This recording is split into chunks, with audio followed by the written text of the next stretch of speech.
C'est énorme. Comme un homme, c'est Patrick Fiori. Mais comme un homme, c'est Patrick Fiori. Est-ce qu'on peut en parler 5 minutes?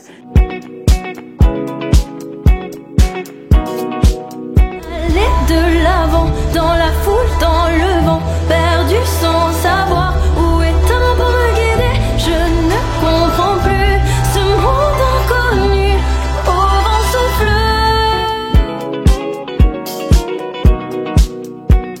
Mon agent de cinéma a reçu un mail qui m'a transféré. J'ai dit oh ouais, grave cool, parce que je sais pas forcément, mais genre je suis vraiment genre une grande fan de la culture japonaise. Pour de vrai. Et du coup, j'ai voulu tout de suite accepter. Il m'a dit, vas-y, on attend 2 secondes. Et d'abord, avant de voir le film, j'ai reçu les chansons. Et quand j'ai reçu les chansons, ce qui est assez particulier, c'est qu'en vrai, j'avais un peu décidé d'arrêter de faire du cinéma et de la musique ensemble. Parce que pour moi, la musique, c'est bizarre, mais ça m'appartient. C'est un truc méga personnel, c'est mon projet, c'est le truc où je suis moi pour de vrai. Et jouer un rôle, pour moi, c'était particulier et je voulais plus mélanger ça. Sauf que la première chose que j'ai reçue, c'était les chansons. Et alors, je sais pas si t'as entendu la BO. Je rêve d'un monde où cette mélodie peut tout changer. C'est extraordinaire. La façon dont c'est produit comme nulle part dans le monde, en vrai. Genre, en plus, genre, j'écoute beaucoup de choses très différentes, que ce soit européen, américain ou même dans la musique du monde. C'est un truc, j'aime vraiment beaucoup la musique. La façon dont c'est produit, j'ai jamais entendu ça, pour de vrai. J'ai reçu la BO japonaise, évidemment, et ça m'a mis une claque tout de suite, et j'ai dit, ok, je vais faire ça, tout de suite. Puis j'ai vu le film pour la première fois, et j'ai pleuré du début à la fin. Je l'ai vu une seconde fois chez moi, j'ai pleuré, du début à la fin. Puis une troisième fois, où j'ai pleuré, et j'ai doublé. Et pendant le doublage, j'ai pleuré aussi.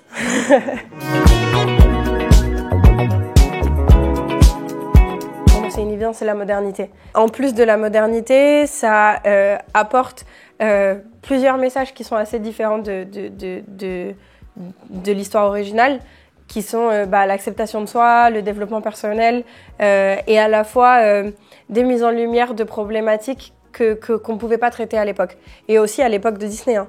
Ça apporte plein de choses très très différentes, en fait. C'est une autre vision. C'est une autre vision qui respecte aussi l'histoire et la magie de La Belle et la Bête. Moi, je sais pas, mais je sais pas toi, mais pour moi, c'est évident que ma scène préférée, c'est la scène de... Alors, le problème, c'est que je ne sais pas quel titre ils ont choisi en français, donc en anglais, c'est Lend Me Your Voice. Je pense que c'est peut-être Laisse-moi entrer, mais je suis pas sûre que ce soit le titre qu'ils aient choisi. Ça respecte l'histoire, ça respecte les thématiques, c'est très profond et à la fois, c'est plein de nouveautés et ça fait du bien. Il y a 1 milliard de messages. Il y a 1 milliard de messages dans ce film et c'est que de la bienveillance. Là où j'ai énormément de chance, c'est que la situation de Suzu et de Belle, en fait, leurs situations respectives, je les ai déjà vécues dans ma vie de tous les jours. Donc c'était très très facile de me projeter et de me mettre dans le rôle parce que c'était presque du vécu. Et c'est particulier parce qu'en plus, il y a vraiment des grosses similitudes avec ma vie à moi, même ma vie personnelle. Le drame de Suzu, il est assez similaire à certaines choses que j'ai pu vivre. Il y a ce truc aussi de ce qu'on voit de moi quand je travaille, en fait, donc dans les médias ou sur scène, de confiance en moi, d'être capable de le faire quand je travaille, et qui, en fait, dans ma vie est moins évident que ça, en vrai, où j'ai beaucoup plus en vrai d'anxiété sociale, où c'est plus difficile pour moi d'être à l'aise en société. Et je pense que c'est pour ça que ça m'a touchée autant. C'était quelque chose d'assez évident pour moi d'être capable de ressentir ce que Suzu ressent et aussi ce que Belle ressent. Parce que c'est évidemment mesuré, mais assez proche de ma vie. Donc c'était particulier la première fois que je l'ai vu. Pour moi, ça ressemble pas du tout à de la J-pop. Pour avoir écouté un peu de J-pop plus jeune, c'est très particulier en fait, la façon dont ça a été construit. En fait, c'est presque un peu fucked up quand on écoute la première fois. Rythmiquement, c'est très particulier. Le choix de la prod est aussi ultra particulier. C'est assez unique en fait. C'est assez unique. Et c'est agréable parce qu'en plus de ça, parfois, on entend des petites références des musiques Disney de La Belle et la Bête. Il faut chercher, hein, parce qu'elles sont légères. Mais moi, je les ai en tout cas. Et c'est vrai que ouais, moi, je me suis pris une claque en vrai. Elle a la capacité de se montrer aux gens et de se protéger des gens. Et c'est sûr que moi, j'évolue comme ça aussi, depuis des années maintenant. 9 ans, en fait. Elle a justement la capacité de malgré toutes ces difficultés dans la vie réelle, de devenir quelqu'un qu'elle aspire à être. Et ce qui est beau, sans spoiler le film, ce qui est beau, c'est que sa capacité à être belle lui permet, dans sa vie de Suzu, je vais pas dire de s'accomplir, mais en tout cas de s'accepter et de devenir quelqu'un de plus ouvert sur le monde. Dans ce film, il y a vraiment des choses pour tout le monde. Pour la petite fille, pour les parents, pour les gens ultra branchés, si je peux dire ça comme ça, pour juste les gens qui ont envie de passer un bon moment. Et surtout, je pense qu'on peut tous se retrouver dans au moins un des personnages. Et ça, c'est ouf.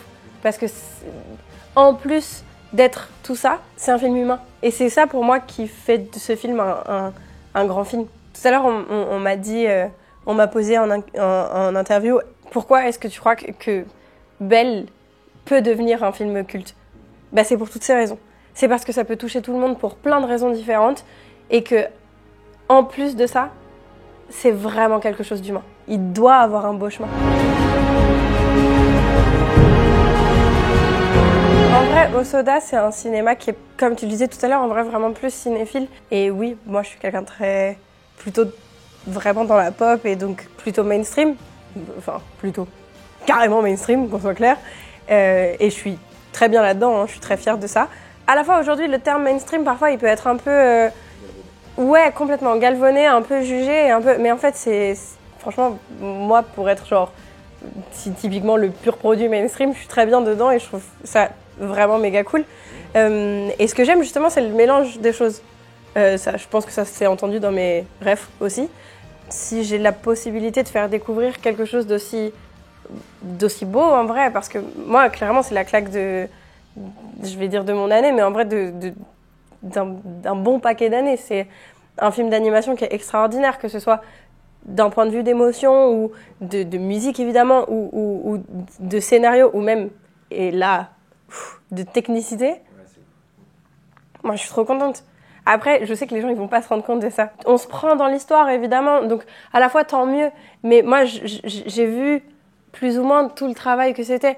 Que quand on est dans le monde de Suzu et que vraiment on est dans la technique vraiment de l'animation japonaise culturelle très traditionnelle, et à la fois quand on rentre dans le monde de You où tout est très justement digitalisé, où c'est des studios complètement différents qui ont vraiment travaillé sur cette partie-là, et quand on voit le rendu global de la chose, c'est juste impressionnant. J'ai la possibilité de me rendre compte de tout ça. Je sais qu'évidemment les gens qui vont aller voir le film vont pas se rendre compte de ça sur le moment, mais à la fois tant mieux parce que c'est comme ça qu'on se plonge dans l'histoire. Moi, je sais que pour toutes ces choses-là, le film m'a complètement... Il m'a touchée, quoi. Il m'a touchée et j'ai pas été touchée comme ça très souvent dans ma vie. J'étais fan d'animation japonaise, évidemment. Avec Miyazaki, c'est évident. J'ai fait vraiment de tout. J'ai adoré des longs métrages comme j'ai adoré des animés. Disney, évidemment, aussi. Chez Disney, par exemple, j'adore Hercule. Chez Pixar, j'adore... bon, j'étais moins enfant quand c'est sorti, mais c'est Vice Versa qui m'a complètement bouleversée. Et je pense que c'est un film qui est ultra intéressant pour les enfants, mais aussi qui est ultra intéressant pour les parents dans l'apprentissage de l'éducation, parce que on sait pas éduquer, c'est pas quelque chose d'inné, c'est quelque chose qu'on apprend petit à petit, que moi j'apprends typiquement petit à petit. Ça n'a rien à voir, mais je suis une énorme fan de Death Note. J'aime évidemment beaucoup l'Attaque des Titans, Hunter x Hunter. Je viens de commencer Demon Slayer, donc ça c'est beaucoup plus récent, mais je trouve ça déjà ultra beau, vraiment très très beau et très intéressant. En termes de long métrage, évidemment, moi je suis très fan de Miyazaki, donc j'ai vu approximativement, je pense que je les ai tous vus, avec genre mon coup de cœur pour Le Château ambulant et Le Voyage de Chihiro, qui m'a énormément marqué quand j'étais petite. Pas forcément de la meilleure des façons, mais qu'aujourd'hui je comprends à 1000% et le message à la fois sociétal et presque politique qui est extraordinaire. En fait, je suis fan d'animation tout court. Donc j'aime des choses partout. J'aime autant chez Disney que chez Ghibli, que chez DreamWorks, que chez Pixar. C'est vrai que j'ai tendance presque à préférer l'animation en général à l'acting, j'avoue. Et j'arrive vachement plus à regarder des choses violentes, par exemple, dans l'animation que dans la vraie vie. Genre, ça a rien à voir, c'est pas du tout les mêmes gens, mais est-ce que tu sais qui joue Chang dans Mulan? C'est un Patrick Fury. Oui, ouais. C'est énorme. Comme un homme, c'est Patrick Fury. Mais comme un homme, c'est Patrick Fury. Est-ce qu'on peut en parler 5 minutes? Attaquons l'exercice pour défaire les Non, c'est énorme. Moi, je les suis il y a pas très longtemps, en vrai. Grave erreur de ma part, évidemment. Mes films que j'ai découverts cette année, c'est Forrest Gump. Et ça m'a vraiment mis une claque. Ouais, je sais. C'est trop bien, je comprends. C'est tard, mais je pense que c'est d'autant plus touchant parce que j'ai la possibilité de le comprendre correctement aujourd'hui avec mes 25 ans en vrai. Mais ouais, j'ai regardé Forrest Gump pas la semaine dernière, la semaine d'avant. Donc c'est très récent dans ma vie. Ah bah, c'est une claque. Ouais. C'est tellement beau. C'est plein d'humanité et à la fois dur parfois. En fait, c'est alors. Ne m'en voulez pas si je compare Belle et Forrest Gump parce que je sais que c'est un énorme classique, mais j'espère en vrai que Belle deviendra un énorme classique aussi. À mon sens, le même développement de ce qu'est la dureté et la tendresse. Parce que dans ces deux films, la souffrance, elle est vraiment présente et visible. Et à la fois, le bonheur et la simplicité, elles sont vraiment mises en avant. Et je pense que c'est des gros points communs entre ces deux films. Forrest Gump, c'est le plus gros carton de la Terre, quasiment. Si on peut aller là-bas, ce serait génial. Mais en même temps, je sais pas si vous avez vu les chiffres au Japon, c'était extraordinaire. C'était tellement incroyable que quand l'exploitation s'est terminée, ils l'ont réexploité. En France, on ressort pas les choses. Vraiment, je touche du bois pour qu'il ait le même succès parce que c'est un film... Je dis pas ça parce que j'ai travaillé dedans, parce qu'en vrai, genre, je suis ça du travail de ce film. Vraiment, je suis ça du travail de ce film. Moi, c'est un film qui m'a transpercé le cœur, donc j'espère vraiment qu'il aura le succès qu'il mérite. En France, on n'est pas forcément les plus faciles, particulièrement avec l'animation japonaise, et j'espère qu'il aura une longue et belle vie parce que je suis vraiment persuadée qu'il le mérite.